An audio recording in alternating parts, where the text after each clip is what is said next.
gave this song to the Rolling Stones. Rolling Stones, yeah. I don't understand that. I thought they were your rivals. Why would they give that song? I think that was just press. I never felt we were big rivals.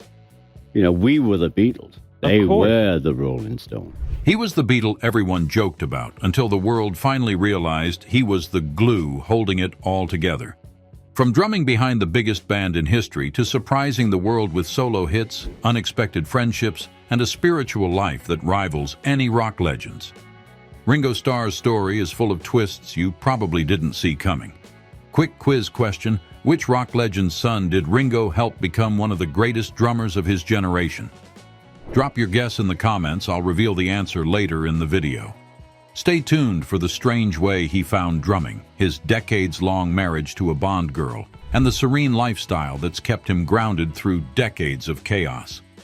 But to truly understand how Ringo Starr became the quiet pulse of music history, we've got to rewind the clock, because his early life holds more than a few surprising turns. The beginnings born in the Blitz. Liverpool, 1940. The world was at war, rationed books ruled the kitchen, and wireless radios brought families together every evening. In the working-class neighborhood of Dingle, a boy named Richard Starkey was born, just weeks after the Blitz had scorched the city. But this wasn't just any boy. This was the future Ringo Starr, and from the very start, life threw curveballs his way. His father left when Ringo was just 3, leaving his mother Elsie to raise him alone while working as a barmaid. The two formed a tight bond, but life didn't go easy on them. At 6, Ringo was hospitalized with a ruptured appendix. That should have been it. But then came peritonitis, and what followed was a coma that lasted several days. He spent an entire year recovering, and just as he got back on his feet, he was struck again, this time by tuberculosis at age 13, which sent him to a sanatorium for 2 more years. But here's the twist. That long, lonely recovery led to something unexpected. The hospital had a music room. It was there that young Richard first picked up a percussion instrument. He couldn't read or write well, and school was mostly a blur. But rhythm? That made sense to him. It clicked in a way nothing else had. Back home, his stepfather would later buy him his first real drum kit. By then, Richard had adopted the nickname Ringo, thanks to the flashy rings he loved to wear. He'd also become a regular on Liverpool's skiffle scene, a raw, homemade music movement that predated rock and roll, with his first band, the Eddie Clayton Skiffle Group. Still no one, not even Ringo, could have predicted just how quickly that beat would turn into a global phenomenon. The success that kept the beat alive. By the early 60s, Ringo had earned a local reputation as the laid-back drummer with perfect timing, but it was his stint with Rory Storm and the Hurricanes, Liverpool's top live act before the Beatles blew up, that set the stage. When he officially joined the Beatles in 1962, replacing Pete Best, not everyone was thrilled. Fans protested. Pete had been handsome, mysterious. Ringo? He was quiet, quirky, and looked like the odd one out. But that didn't last long. On stage, his charm started to shine. Off stage, he became the band's comedic anchor. In the chaos of Beatlemania, Ringo didn't just hold the rhythm. He grounded the group emotionally. He famously joked, "I'm just the drummer, Mom." But the others would say he was the heart. Then came the whirlwind. Ed Sullivan, Help, Rubber Soul, Revolver, Sgt. Pepper's. Ringo's drumming evolved with each record. From his subtle melodic rolls to the hypnotic rhythm of Come Together, he shaped the sound of modern rock without ever needing the spotlight. Still, tensions brewed. During the White Album, Ringo briefly walked out, tired of the drama between John, Paul, and George. He felt unappreciated. The others begged him to come back. When he did, he found his drum kit covered in flowers, George Harrison's quiet apology. After the Beatles split, Ringo shocked everyone. He launched a solo career that actually worked. While John and George went deep and Paul chased perfection, Ringo kept it simple. Groovy love songs, country vibes, even a bit of glam. It Don't Come Easy and Photograph topped charts, and by the mid-70s he'd become the only Beatle besides Paul to land multiple solo hits in the US. Yet his success wasn't just in music. He made a name as a film actor, TV voiceover star, and unexpected cult icon. Nonetheless, Ringo's offstage life, his habits, beliefs, and day-to-day vibe might be even more fascinating than his chart toppers. Peace signs, drumsticks, and daily discipline. You might expect Ringo Starr's post-Beatle life to be a non-stop party of rock star indulgence, but you'd be surprised. These days, Ringo is up before 9 a.m., does 30 to 60 minutes of exercise, eats a plant-based breakfast, and without fail flashes his trademark peace sign to whoever's nearby. His wellness routine is no gimmick. After decades of alcohol and substance use that nearly wrecked his life in the late 70s, Ringo got clean in 1988 and never looked back. He's been sober ever since, and today he's vocal about the lifestyle changes that saved him. Meditation, clean eating, and rigorous self-care are cornerstones of his daily rhythm. He even travels with a personal chef to make sure he sticks to a strict vegetarian diet, which he credits for keeping him youthful. And yeah, he's 84 but looks 64. Maybe it's the lentils. The mantra of peace and love. If you've ever seen a recent Ringo interview, chances are he said peace and love at least 3 times. That's not just branding. Since 2008, he's hosted an annual peace and love celebration on his birthday, asking fans worldwide to pause at noon and share a moment of unity. From LA to Tokyo, thousands join in. It might seem cheesy, but for Ringo, it's serious. As mentioned earlier, he was always the emotional balance of the Beatles. That ethos never left him. Today, he supports various causes, from AIDS awareness to music education. He's also deeply involved in the Lotus Foundation, which he co-founded with wife Barbara Bach, focusing on humanitarian aid, addiction recovery, and domestic abuse support. Comedic curiosities and internet legends. Ringo's also developed an accidental reputation for being, well, hilariously blunt. In 2008, he posted a now infamous video telling fans to please stop sending fan mail, insisting he wouldn't be signing anything after the 20th of October. Please, after the 20th of October, do not send fan mail to any address that you have. Nothing will be signed after the 20th of October. His deadpan delivery turned into an internet meme, and while some fans were offended, most saw it as classic Ringo, a man who says what he thinks with that unmistakable Liverpool bite. And then there's the whole Ringo is underrated movement online. While he used to be the butt of drummer jokes, John Lennon once joked he wasn't even the best drummer in the Beatles, a wave of musicians from Dave Grohl to Questlove have publicly praised his unique style, feel, and timing. The internet did what it does best, flip the narrative. Now Ringo isn't just a drummer, he's a vibe. Drums, cameras, and a touch of the surreal. Outside of music, Ringo's also a passionate photographer and visual artist. He's released multiple photography books and even sells his digital art prints for charity. Some are abstract, others are, well, let's just say you can tell he used to hang out with Yoko. He's also stayed involved in entertainment, doing voiceovers, cameos, and narrating for shows like Thomas the Tank Engine, a gig that endeared him to an entirely new generation of fans. Not bad for a guy who started in a skiffle band with a washboard. From the edge to the echo. One of the most unexpected twists in Ringo's lifestyle, his embrace of transcendental meditation and spiritual growth. After hitting rock bottom in the late 70s, something we'll touch on more during the relationships section, Ringo began exploring deeper forms of self-understanding. He now credits these spiritual practices for keeping him grounded in an industry built to tear you apart. Yet for all the wellness, philanthropy, and peace signs, there's still a man behind the legend. Someone who, despite the fame, treasures privacy, loyalty, and simplicity.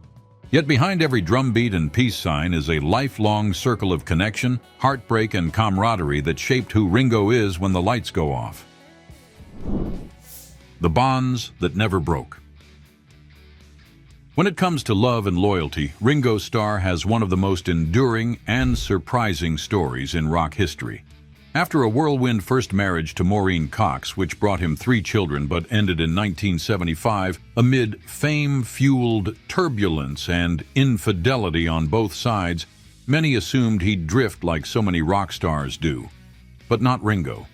In 1980, on the set of the film Caveman, he met Bond girl Barbara Bach. Sparks flew instantly, but what looked like a flash-in-the-pan Hollywood romance turned into a decades-long partnership. They married a year later and have been inseparable since. The twist? Both were spiraling into addiction during that time. By 1988, they hit rock bottom together and chose sobriety together. Their mutual commitment to recovery didn't just save their lives. It became the bedrock of their bond. Today, they're one of the few long-lasting couples in music known for their joint philanthropy and ever-matching outfits. Then there's the Beatles' brotherhood. Despite the drama, Ringo's relationships with Paul, John, and George remained deeply personal. After John's death, Ringo immediately flew to comfort Yoko and Sean. When George passed in 2001, Ringo visited him in the hospital and delivered one of the most quietly heartbreaking lines ever captured on camera. "I told him I loved him, and I said, 'Do you want me to come with you?'" His love for George remains especially powerful. Ringo often says, "George was my best friend." The two shared more than music. They shared meditation retreats, spiritual searching, and a deep, quiet trust.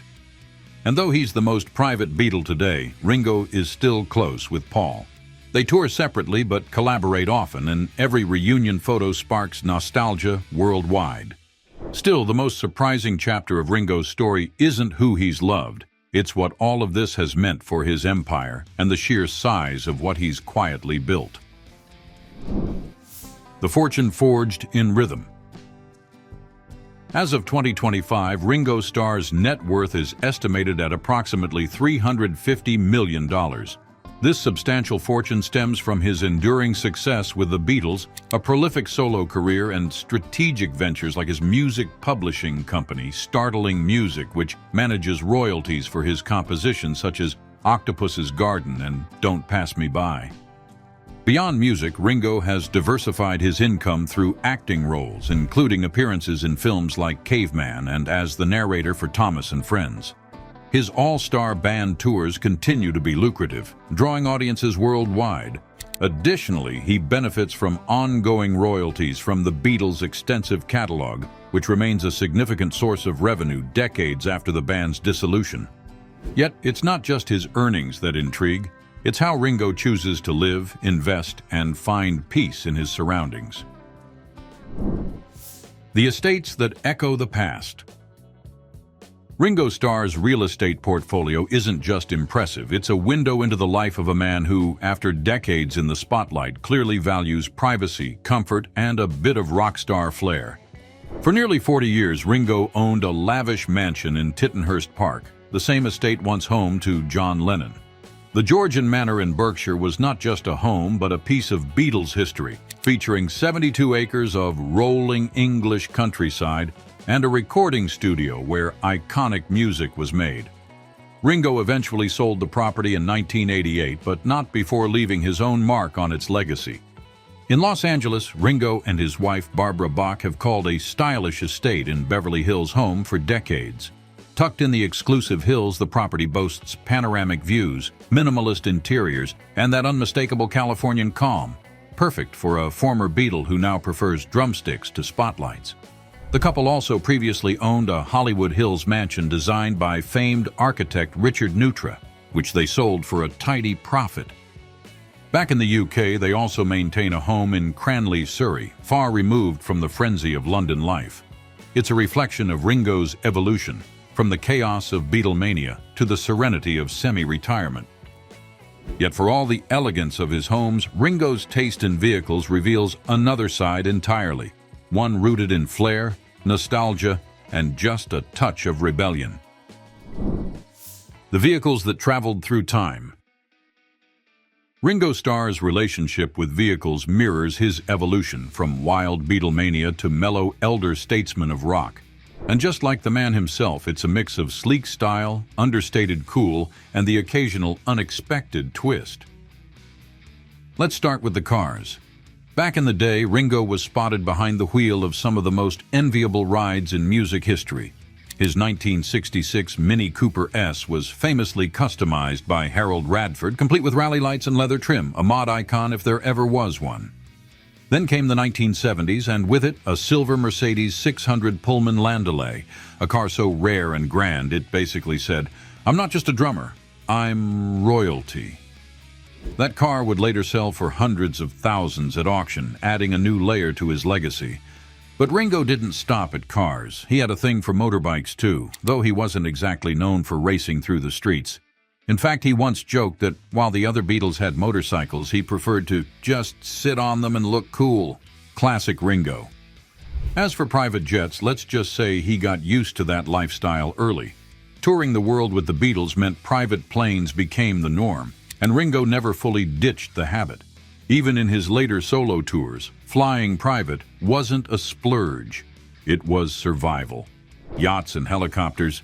Ringo's never been as flashy as some rock stars, but he's certainly enjoyed his share of luxury charters, especially during Mediterranean getaways. He's more about peace and space than wild parties at sea, but he does it in style nonetheless. Still, for all the cars, jets, and rock star indulgences, the real story lies in where Ringo Starr is now and how his life today reflects the quieter rhythm he's finally embraced. The rhythm that never left. At 83 years old, Ringo Starr isn't just coasting on legacy. He's still creating, still touring, and still flashing that iconic peace sign like he means it. In recent years, he's released a string of upbeat EPs with his all-star band, each filled with guest artists and a message that's unmistakably Ringo: unity, joy, and staying true to yourself. Even after all the fame, he keeps his routine simple: daily meditation, a plant-based diet, and an undying love for drumming. He still plays live, still records music, and still signs off every public message with peace and love. Not as a gimmick, but as a personal vow. That deep spiritual streak hinted at throughout his post-Beatles life now anchors him more than ever. As teased earlier, the biggest twist of all might be how Ringo, once dismissed as just the drummer, has quietly become one of the most consistent creative forces from the Beatles era. He's not chasing relevance. He's just being Ringo.